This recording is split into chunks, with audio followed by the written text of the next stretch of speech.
तो battle through the haven के एक और मज़ेदार एपिसोड में आप सभी का स्वागत है। इस एपिसोड में बहुत ही खतरनाक चीज़ें होने वाली, तो एपिसोड को बिल्कुल भी मिस मत करना, ठीक है। तो पिछली वीडियो में तो बवाल मच गया था क्योंकि लिटिल जिया के ऊपर एक बंदे ने हमला कर दिया था, क्योंकि भाई वो बंदा बहुत ही ज़्यादा ताकतवर था, इसलिए जियान ने बीच में आकर लिटिल जिया को बचा लिया था। और अगर जियान इन दोनों की फाइट के बीच में ना आता तो हमारी जिया को खरोच वरोच आ जाती और इस बात से जियान भी आग बबूला हो जाता है। तभी हमारा ध्यान शिफ्ट होता है उस बंदे की तरफ जिसने सफेद कलर के कपड़े पहने हुए थे। और यहाँ पर इस बंदे की एज की बात की जाती है, ये बहुत ही यंग लग रहा था। अब यहाँ पर मैं 26 से 27 की बात कर रहा हूँ। और जब ये बंदा मुस्कुराता था तो सभी को बहुत ही अच्छी फीलिंग आती थी, लेकिन ये जो स्माइल थी ये सेवेज सी स्माइल थी, ये बिल्कुल भी अच्छी नहीं थी, भले ही सभी इसको अच्छे समझ रहे हों। और हमारा जियान इस बात से काफ़ी गुस्सा हो जाता है। और जब भी ये बंदा अपेयर हुआ था तो इसके बाद ये सभी का सेंटर ऑफ अट्रैक्शन बन जाता है और इसके बाद सभी की शौक नजरें इसी बंदे को देखती हैं। तभी उनमें से एक बंदा कहता है, अरे ये तो हमारे ब्लैक एम्पर सेक्ट के जूनियर यंग मास्टर हैं और हमें यहाँ पर इसका नाम मोए मोए बताया जाता है। सॉरी, गलत लाइन बोल गया।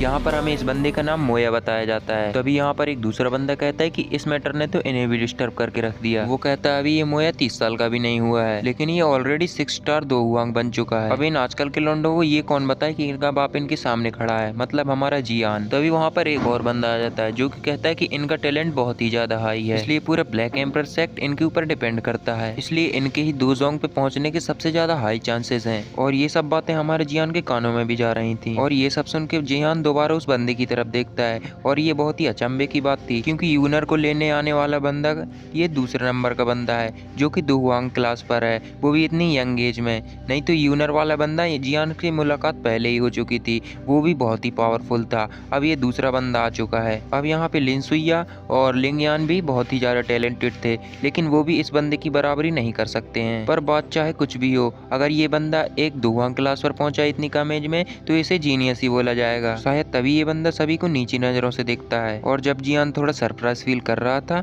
तभी उस बंदे की हार्ट में भी एक वेव क्रिएट हो गई थी, क्योंकि पिछले वाले पंच सहने की वजह से उस बंदे को भी ये पता चल गया था कि सामने वाला बंदा एक 2 हुआंग है, मतलब अपना जियान 2 हुआंग पर है। अब इस बात से उसे काफी ज्यादा डिस्कम्फर्ट हो रहा था क्योंकि छोटे से बड़े तक अब तक किसी ने उसकी बेइज्जती नहीं की और सबने उसकी तारीफ ही की है। और छोटे से ही उसके सेक्ट ने उसके ऊपर सारे ट्रेजर्स यूज करे थे जो कि उसे बेनिफिट पहुंचा सकते थे, मतलब कि पूरी की पूरी जी जान लगा दी थी इस बंदे को आगे बढ़ाने के लिए। और इस बंदे के सेक्ट का यही गोल था कि ये बंदा सिर्फ एक 2 जोंग बन जाए। खैर इस बंदे ने भी उनके सेक्ट वालों को डिसअपॉइंट नहीं किया क्योंकि इतने सारे ट्रेजर्स और इतने सारे एफर्ट लगाने के बाद ये बंदा 30 साल से कम एज में ही एक 2 हुआंग लेवल का एक्सपर्ट बन चुका है। और इस वजह से ये मोए मोए अपने आप में काफी प्राउड फील करता था। और दूसरा रीजन ये कहा जा सकता है कि उसके सेक्ट के सारे बुड्ढे 50 साल की उम्र के ही थे और तभी वो 2 हुआंग में ब्रेक थ्रू ही कर पाते हैं इतनी ज्यादा एज होने के बावजूद। इस वजह से ये बंदा चने के झाड़ पर हमेशा चढ़ा रहता था। लेकिन आज इस बंदे का घमंड बिल्कुल चूर चूर हो चुका है क्योंकि ये ब्लैक रोब मैन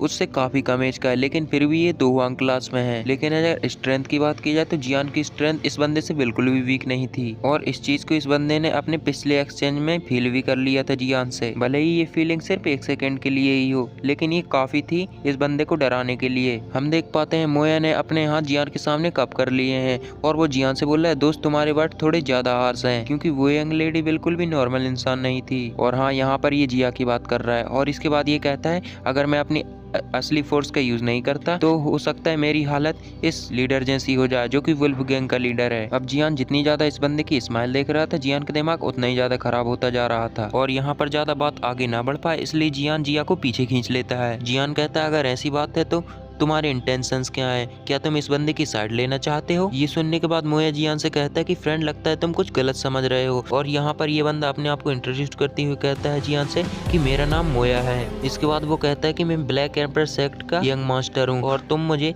ब्लैक एम्पर पवेलियन का गार्जियन भी बोल सकते हो क्योंकि मैं सारे मैटर देख लेता हूँ ब्लैक एम्पर पवेलियन के। अभी शुरू में तो इंटरव्यू करना नहीं चाहता था, लेकिन यहाँ पे सारे के सारे VIP गेस्ट हैं जो कि ब्लैक एम्पर सेक्ट की इज्जत रखते हैं। अब यहाँ पर इज्जत का सवाल है इसलिए ये बंदा सामने आया है। और इसके बाद मोया जियान से कहता है कि अगर यहाँ पर खून खराब होता है तो हमारे ब्लैक एम्पर सेक्ट पर बहुत ही गंदा वाला इल्जाम लगेगा। मोया की ये बात सुन के जियान के फेस पर एक रेडिक्यूल वाली स्माइल आ जाती है। जियान कहता है जब कोई सांप पर अटैक करने के लिए आता है तब ये तुमने यहाँ पर इंटरव्यू क्यों नहीं किया था? अब क्योंकि हमारा जियान भी पीछे हटने का नाम नहीं ले रहा था तो यहाँ पे मोया की आंखें भी थोड़ी सिकुड़ गई थी। फिर भी वो एक कड़वी सी स्माइल बनाते हुए कहता है कि दोस्त ब्लैक एम्पर रीजन में ऐसी छोटी मोटी फाइट्स तो होती होती रहती हैं। और इसके बाद मोया जियान से रिक्वेस्ट करते हुए कहता है कि क्या तुम मेरे लिए इस मैटर को यहीं पर छोड़ सकते हो। इसके बाद जियान की नजर सीधे जाती है कुइसा की तरफ, जो कि अभी भी जियान को किलिंग इंटेंट से देख रहा था। और यहाँ पर हमारे जियान का भी किलिंग इंटेंट बिल्कुल भी कम नहीं होता है, क्योंकि ये कुइसा कोई भी प्रॉब्लम खड़ी कर सकता था यहाँ पे। और अगर जियान यहाँ पर इस बंदे को जाने देता है तो जरूर से जरूर ये बंदा फ्यूचर में कोई ना कोई प्रॉब्लम क्रिएट जरूर ही करेगा। लेकिन जियान यहाँ पर अगर एक्शन लेता है तो सामने खड़ा मोया फिर से इस मामले में इंटरवीन करने लगेगा। खैर यहाँ पर अपना जियान इस मोया से बिल्कुल नहीं डरता है,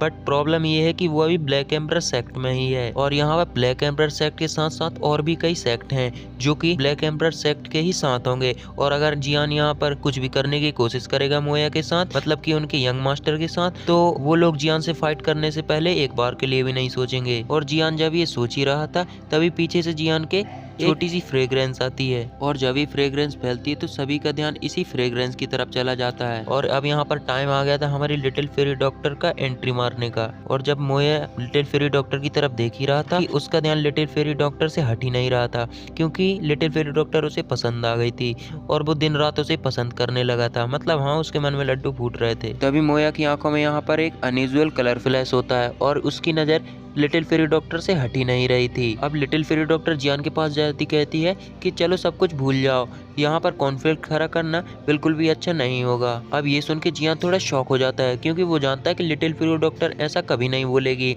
उल्टा वो तो किसी को मारने से पहले एक बार के लिए भी नहीं सोचती है। अब इस औरत को क्या हो गया है। और इस वजह से अपना जियान लिटिल फेरी डॉक्टर की तरफ एक शौक नजरों से देखने लगता है। और यहाँ लिटिल फेरी डॉक्टर जियान से आंखों ही आंखों में कुछ न कुछ कहने लगती है। अब ये क्या कह रही है हमें आगे पता चलेगा। और इसके बाद जियान लिटिल फेरी डॉक्टर की बात को समझ जाता है और वो सीधा अपना ध्यान कुइसा की तरफ कर लेता है। और इसके बाद जियान कुइसा से कहता है कि आगे से किसी पर अटैक करने से पहले उसके बैकग्राउंड के बारे में थोड़ा जान लेना चाहिए कि सामने वाले की पावर क्या है और सामने वाला बंदा कैसा है। नहीं तो इस बार तो मैं तुम्हें छोड़ रहा हूँ, लेकिन अगली बार मैं तुम्हें छोड़ने से पहले एक बार के लिए भी नहीं सोचूंगा। अब जियान की ये बात सुनकर कुइसा का फेस थोड़ा टेच हो जाता है, लेकिन उसकी वो विशेषनेस और भी ज्यादा डेंस हो गई थी। तभी हमारा ध्यान शिफ्ट होता है मोया की तरफ, जो कि लिटिल फेरी डॉक्टर को ग्रीट कर रहा था। और इसके बाद वो लिटिल फेरी डॉक्टर से कहता है कि इस मैटर को सॉल्व करने के लिए आपका धन्यवाद। और यहाँ पर हमारी लिटिल फेरी डॉक्टर मोया कोई जवाब नहीं देती है। और जब लिटिल फेरी डॉक्टर ने मोया को इस तरह से इग्नोर कर दिया तो मोया के हम फेस पर देख सकते हैं कि बहुत ज्यादा एम्बैरेस्ड एक्सप्रेशन है, क्योंकि उसे आज तक किसी लड़की ने इस तरह से इग्नोर कभी नहीं किया था। लेकिन उसके बाद भी मोया की हार्ट बीट बढ़ती जा रही थी। यहाँ पर भले ही मोया को बिल्कुल भी मौका ना मिल रहा हो लिटिल फेरी डॉक्टर से कोई भी बात करने का, लेकिन मोया बहुत ही खुश था लिटिल फेरी डॉक्टर को देखकर। इसके बाद मोया जियान से कहता है क्या मैं आपका नाम जान सकता हूँ, क्योंकि अगर आपको फ्यूचर में कोई भी परेशानी हो तो आप मुझे आकर बता सकते हैं। और इस सवाल का आंसर सिर्फ जियान 2 शब्दों में देता है, मेरा नाम यानजाओ है। इसके बाद जियान अपने हाथों को कप करके मोया से कहता है कि जूनियर सेक्ट मास्टर मुझे थोड़ा काम है, इसलिए मैं यहाँ से लीव लेना चाहूंगा। इसके बाद जियान मोया के जवाब का इंतजार नहीं करता, वो सीधा उस हॉल से बाहर जाने लगता है लिटिल फेरी डॉक्टर और जिया के साथ। और जब लिटिल फेरी डॉक्टर जियान के साथ जा रही थी तो इसकी फ्रेग्रेंस जो थी वो मोया बिल्कुल डीपली इनहेल करता है। और ये फील करने के बाद मोया के चेहरे पर एक गहरी स्माइल आ जाती है और वो एक अलग सी फीलिंग को फील करता है। मतलब आप लोग भी समझ रहे हो ना किस तरह की फीलिंग को फील कर रहा है, मतलब एक छपरी तरह का आशिक। और मुझे यहाँ पर एक ही बात याद आ रही है, यहाँ पर मोया का तो मोए मोए हो गया। तभी यहाँ पर हमारा ध्यान शिफ्ट होता है कुइसा की तरफ, जो कि अब उठ रहा था अपने खून को पूछते हुए। और वो मोया से कहता है कि यंग मास्टर मो, क्या आप इन लोगों को ऐसे ही जाने दोगे। इसके बाद मोया कहता है कि मैंने तुम्हें यहाँ पर सिर्फ इन लोगों पर नजर रखने के लिए बोला था, ना कि यहाँ पर इन लोगों से लड़ाई करने के लिए। तुमने यहाँ पर कुछ और ही कर दिया। अब इसके बाद कुइसा मोया से कहता है कि मास्टर आप यहाँ पर क्या करना चाहते हैं, क्योंकि वो लड़का तुम्हें बिल्कुल भी इम्पोर्टेंस नहीं देता है। अब मोया कहता है कि पहले तो उनके बैकग्राउंड को चेक करो, क्योंकि अभी सब कुछ मेरे अंडर है, क्योंकि वो लोग ब्लैक एम्पर सिटी में हैं। तभी मोया कुछ सोचते हुए कहता है कि मैं इस ब्यूटी को तो बिल्कुल भी हाथ से जाने नहीं दे सकता। तभी हमारा ध्यान शिफ्ट होता है जियान की तरफ, जो कि उस हॉल से अब बाहर हो चुका था। वहीं पर हमारी यह बिल्कुल डिप्रेस फील कर रही थी। जियान कहता है कि अभी भी तुम उस बात से डिप्रेस्ड हो क्या।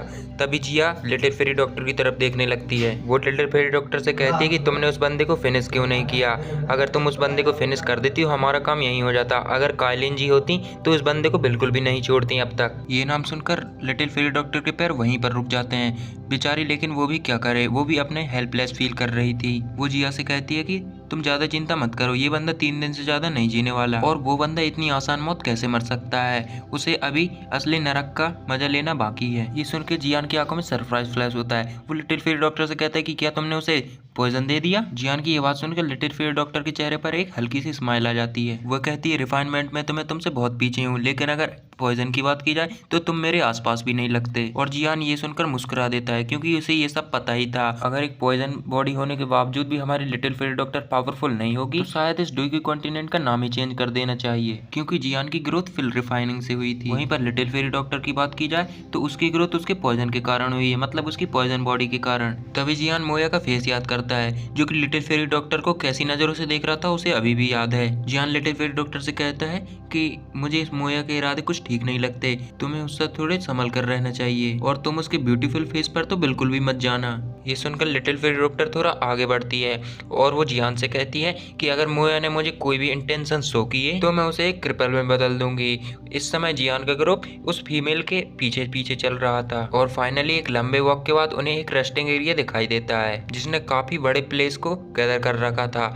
और ये एरिया उस हॉल से काफी अलग था, क्योंकि जो चीज उन्हें उस हॉल में नहीं मिली वो यहाँ मिली, मतलब की शांति। और यहाँ की हरी भरी चीज देखकर, मतलब हरियाली देखकर जियान का तो मन ही डोल जाता है। यहाँ पर जैसा कि हमें पहले ही बता दिया गया है कि ये जगह 3 पार्ट में डिवाइडेड है, ह्यूमन ग्रेड, अर्थ ग्रेड और स्काई ग्रेड। जिनकी ब्लैक कॉर्नर रीजन में थोड़ी बहुत पहचान है, उनके लिए ह्यूमन ग्रेड के रूम को ऑक्यूपाई किया गया था। अगर कोई एक्सपर्ट 2 वांग क्लास पर है तो वो प्रेफर कर सकता था कि वो ह्यूमन ग्रेड के रूम में रह सके, और जिनका फैक्शन ब्लैक कॉर्नर रीजन में थोड़ा बहुत पावरफुल है तो उनके लिए बनाए गए थे अर्थ ग्रेड के रूम। और बात की जाए स्काई ग्रेड के रूम की तो वो तो बहुत ही ज्यादा बड़े और लग्जरियस थे, वो उन लोगों के लिए बनाए गए थे जो कि ब्लैक कॉर्नर रीजन में बहुत ही टॉप एक्सपर्ट थे, या उनका क्लैन बहुत ही टॉप पर आता था। जियान को उस पूरे एरिया का चक्कर कटवाया जाता है, जिसके बाद उनकी नजरों के सामने आता है एक अर्थ ग्रेड का रूम। सीन चेंज होता है और हमें दिखाया जाता है जियान को, जो कि अपने रूम के अंदर बैठा हुआ होता है, और उसके साथ जिया और लिटिल फेरी डॉक्टर भी होते हैं। यहाँ पर एक लिविंग रूम के साथ साथ कई सारे और रूम्स को भी अवेलेबल करवाया गया था।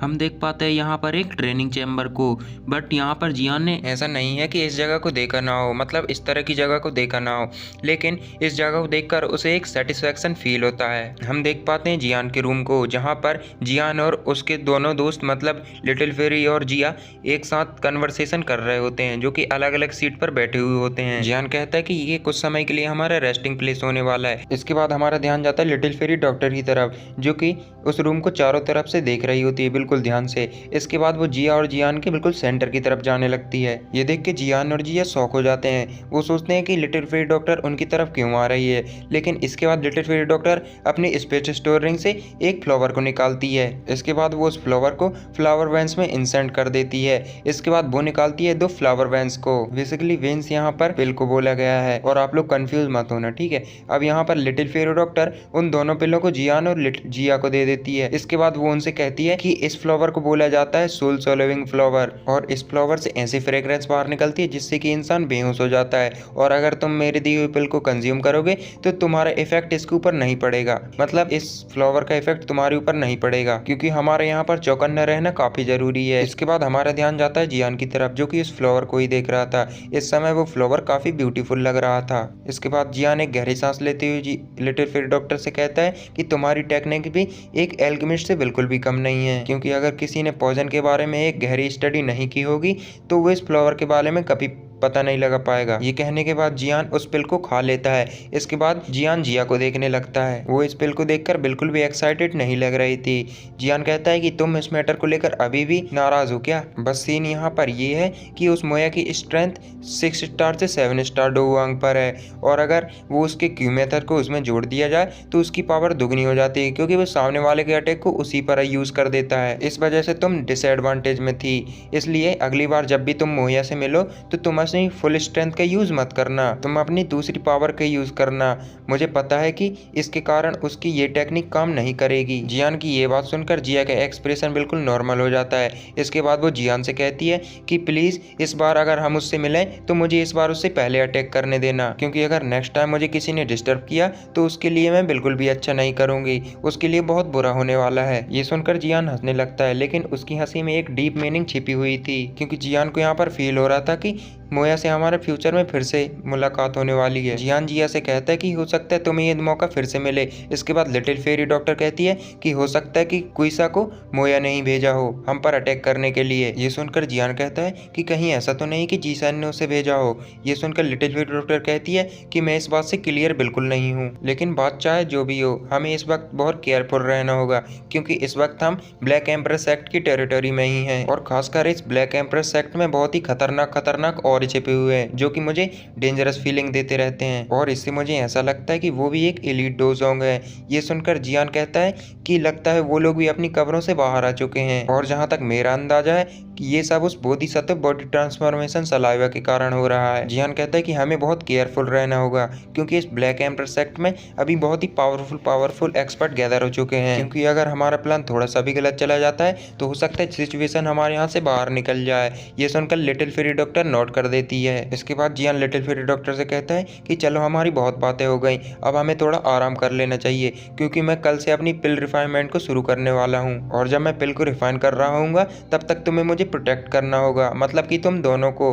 और अगर तुम दोनों मुझे प्रोटेक्ट नहीं करोगी तो हो सकता है मुझे बैकलैश का सामना करना पड़े। ये सुनने के बाद लिटिल फेरी डॉक्टर और जिया अपने अपने कमरे में चले जाते हैं। तभी हमारा ध्यान जाता है एक अर्थ ग्रिड के रूम पर, जो कि जियान के रूम से कुछ थोड़ी ही दूरी पर था, जहाँ पर एक डार्क एटमॉस्फेयर फैला हुआ था और हम देख पाते हैं वहाँ पर डीमन फ्लेम वैली के फर्स्ट एल्डर को और उसके साथ और सारे एल्डर भी बैठे हुए थे। अब ये बात तो यहाँ पर क्लियर है कि इन सब की स्ट्रेंथ बहुत ही ज्यादा हाई होगी इनकी पोजीशन के कारण। अब हमारा ध्यान जाता है इस फर्स्ट एल्डर की तरफ जिससे जियान दिन में मिला था और इस फर्स्ट एल्डर के पीछे और भी बहुत सारे एक्स्ट्रा ऑर्डिनरी पर्सन खड़े हुए थे जो कि बहुत ही ज्यादा पावरफुल लग रहे थे और इन सभी के सामने एक ग्रे कलर के रूप में एक आदमी खड़ा था जो कि बहुत ही ज्यादा पावरफुल लग रहा था और मिस्टीरियस भी। तभी वहां पर वो फर्स्ट एल्डर उस ग्रे रोब मैन से कहता है बिल्कुल रिस्पेक्टफुल आवाज में कि मिस्टर, यहाँ पर ब्लैक एम्प्रेस सेक्ट ने बहुत सारे स्ट्रॉन्ग एक्सपर्ट को गैदर कर लिया है और ये सब यहाँ पर बोधिसत्व बॉडी ट्रांसफॉर्मेशन सलाइवा के कारण हो रहा है। तभी हमारा ध्यान जाता है उस ग्रे रोब्ड इंसान पर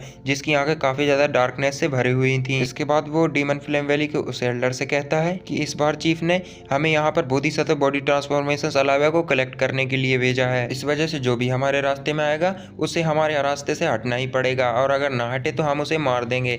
ये सुनकर फेंगयान उस बंदे से कहता है कि इस बार हमारे डीमन फ्लेम वैली के सारे एल्डर इस बोधिसत्व बॉडी ट्रांसफॉर्मेशन सलाइवा को लेने के लिए आए हैं। इस बार हमें उसे लेने से कोई भी नहीं रोक सकता। हमारे फोर्थ एल्डर के द्वारा सारे के सारे बंदोबस्त कर दिए गए हैं। ये सुनकर वो बंदा नोट कर देता है। तभी फेंगयान उस बंदे से कहता है कि जी गेट और जियानन एकेडमी ने भी इस बार कई एक्सपर्ट को सेंड किया है और ये दोनों ही फैक्शन हमारी डीमन फ्लेम वैली के बहुत बड़े एनिमीज हैं, तो अगर हमारी फाइट होती है तो आपको भी हमारी मदद इसमें करनी होगी। ये सुनकर तो वो बंदा बहुत जोर जोर से हंसने लगता है और ये जो हंसी थी ये बहुत ही खतरनाक हंसी थी। इस हंसी को सुनकर वहां पे जो भी लोग खड़े थे उन्हें बहुत ही खतरनाक गूज़बम्स आ रहे थे। वो कहता है जी गेट और जियानन एकेडमी, यहाँ तुम चिंता मत करो, इनमें से यहाँ पर कोई भी नहीं बचने वाला है। ये सुनकर फेंगयान के चेहरे पर काफी बड़ी स्माइल आ जाती है और वो इसके बाद कहता है कि ये बोधिसत्व बॉडी ट्रांसफॉर्मेशन सलाइवा बहुत ही अट्रैक्टिव है जो कि किसी को भी आकर्षित कर सकता है। इसके बाद वो कहता है कि मुझे यहाँ पर एक बात समझ में नहीं आ रही है